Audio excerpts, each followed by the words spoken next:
Welcome to today's video where we have some super exciting news. If you've been to the channel before, you know that's my 2005 Corvette.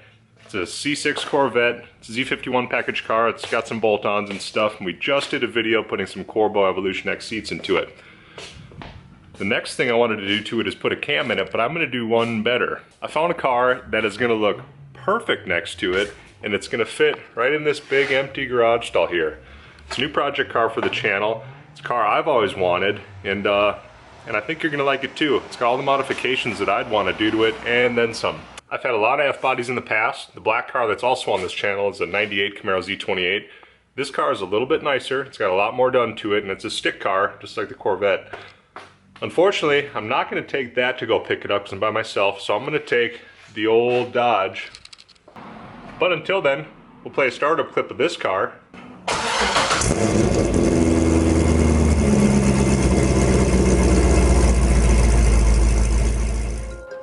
It sounds pretty good, and we'll skip to the driving montage in that.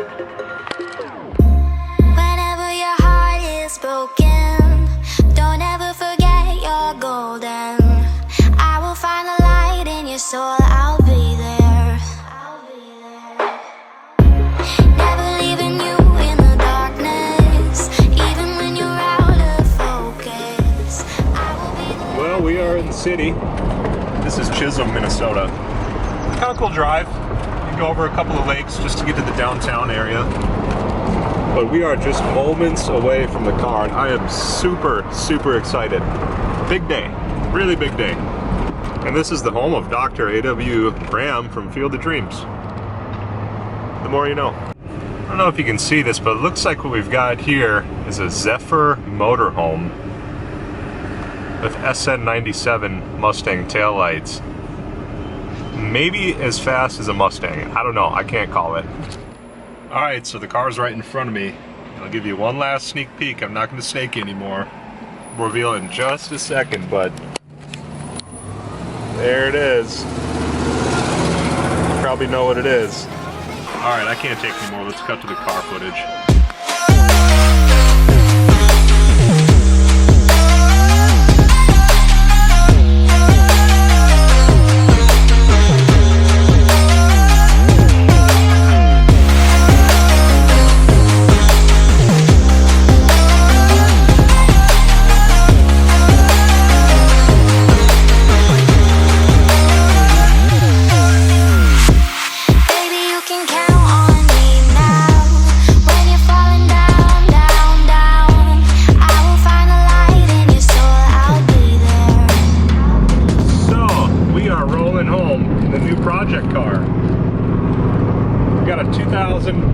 Pontiac Trans Am WS6. It's a legit WS6 car. It's got a 6-speed manual transmission. It's an MGW short throw shifter in there right now. It has speed engineering long tubes, stainless steel into a, I guess it'd be a speed engineering Y pipe into a Borla Catback. Sounds really good at idle. We'll play an idle clip here.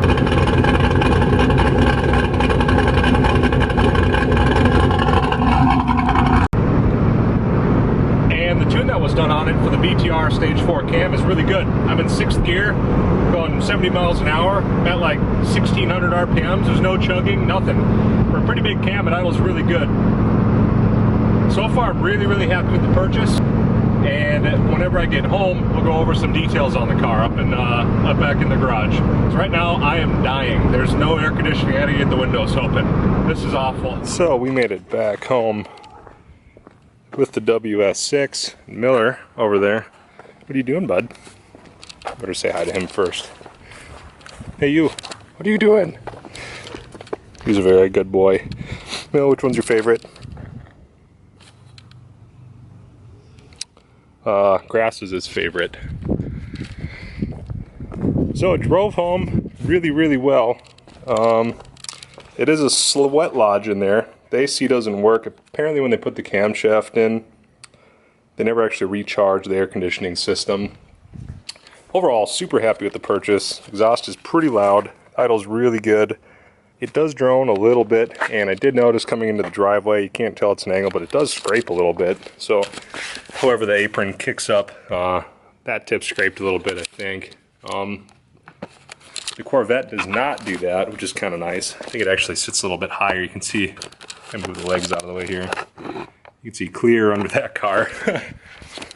This one, not quite as much. The exhaust tank's a little bit lower. But let's start it up and get it in the garage.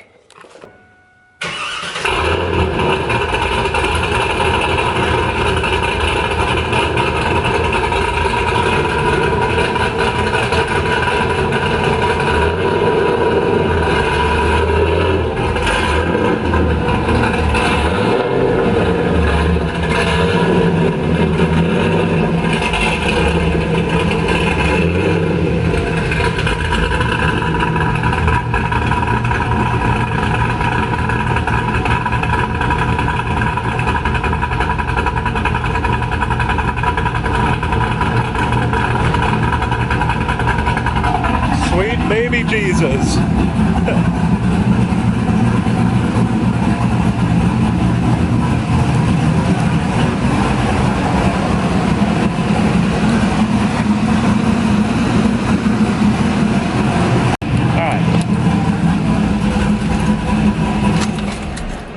That was seconds from suffocating, but there she is. 2000 Pontiac Trans Am WS6. So we made it home without any problem. Car drove great. It definitely feels different than the C6. Now, I've had a whole bunch of F-bodies over the years and a few 4th gens like this, and I forget how unrefined they are. Even if it does have good shocks, like the Bilstein shocks are on it and it's lowered, it still feels like it has the tendency to maybe dart a little bit up and around the road or on the highway, I guess it would be. I did a 3rd gear pull and it pulled really hard, but it didn't feel nearly as composed as, say, that car would. This one's probably faster, I would have to say, as they sit right now. But it felt more dangerous is probably the biggest thing. And anyways, it drove really good. 6-speed car, pretty clean interior.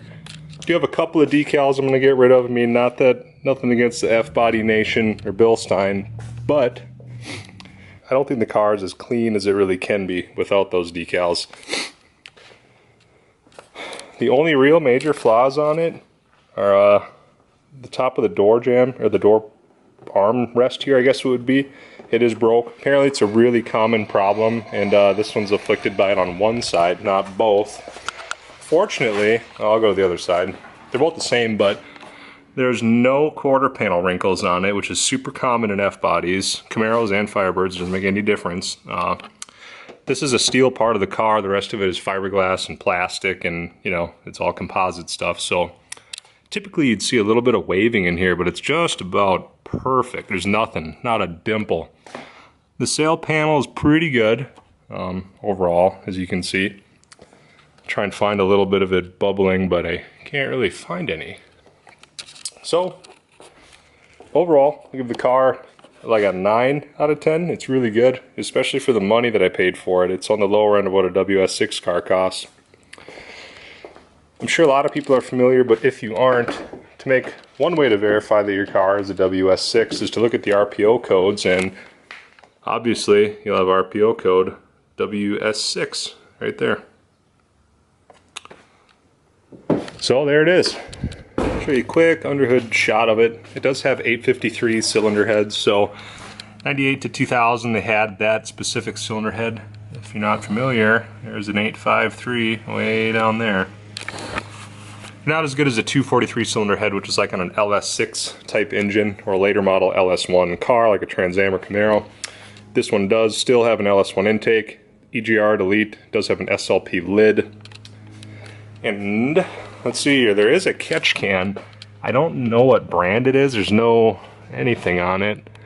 So if anybody knows what that is, I don't know if you want to drop a comment, but it looks to be okay. A little sight glass on it for when it's filling up. Like I said, it does have speed Engineering Longtube Headers. Looks like it's got some MSD wires on it. You can see that side a little better. There they are. I think they're Speed Engineering or they're OBX. It's one or the other. Looks like they're pretty close to the K-member down there, but they fit okay. Haven't noticed any rattling or anything crazy like that, so far so good. We do have a remote clutch bleeder, which is nice. It does have an aftermarket clutch. I'll have to look into exactly what it was. I don't remember what it is off the top of my head, but there's a lightweight flywheel, factory drive shaft into a 10-bolt rear end, and I don't know that you'll be able to see much, but there is, there you can see that there, adjustable BMR Panhard bar. And here's the Borla Catback. And there are BMR lower control arms as well. And if you can see, they appear to be Heim joints. Yeah, there's Heim joints on the front, and they're probably polys on the rear. I just had to guess. That's what I would have ordered anyways. Yeah, looks like it. And there's Bilstein shocks also on all four corners. Well, that'll about do it for this upload. Not a lot going on in it. I just went and picked up a new car, and it's pretty exciting, so I thought I'd share it with you guys because it's going to be a big part of the channel in the future. If you did like today's video, make sure you give it a like and subscribe for more content. Take care and have a great day.